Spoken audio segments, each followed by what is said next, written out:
இன்னும் ப்ரிப்பேர் பண்ணல. அவங்க சொல்கிறப்போ போலீஸு ரஃப்பு அப்படின்னாங்க. ரஃப்பாக இருக்கணும் சார், நீங்கள் ஸ்மைல்லாம் பண்ண மாட்டீங்க. Okay sir. ஏன்னா ஃபஸ்ட்டு ஷாட் எடுக்கிறது வந்து என் ஷாட்டு ஃபஸ்ட்டு எடுத்து வந்து அந்த டோர் ஓப்பன் பண்ணி உள்ளே போகிறாங்க அவங்க வீட்டுக்கு, கல்யாணி அவங்க சந்திரா வீட்டுக்கு. அதுதான் ஃபஸ்ட்டு அந்த இதெல்லாம் சர்ச் பண்ணுறது, அதுதான் ஃபஸ்ட்டு. அது ஓகே மாண்டேஜாக எடுத்துட்டா கொஞ்சம் அடாப்ட் ஆகிடும் பாடி லாங்குவேஜ்ன்ட்டு. அப்போ வந்துட்டு நாம் அந்த வாக்கு நின்று ரஃப், ஒரு போலீஸ்காரனா ரஃபாக தான் இருப்பான், முடுக்கின்னு தான் இருப்பான். அது இல்லாமல் இவன் வந்து ஒரு விதமான ஒரு கேரக்டர். இவன் நான் தான்ற மாதிரி ஒரு ஆட்டிடியூட்லேயே இருப்பாங்க.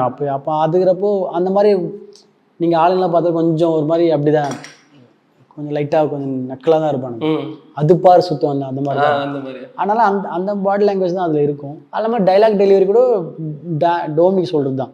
இல்லை ஒரு மீட்டர்லேயே வச்சு பண்ணும்போது ரொம்ப ஆஷாவும் கத்தி பேசணும்னா ரொம்ப லோவும் பேசணும்னா ஒரு மீட்டரில் பிடிச்சிட்டு கரெக்டாக த்ரூ அவுட்டாக அப்படி தான் போயிருக்கும்.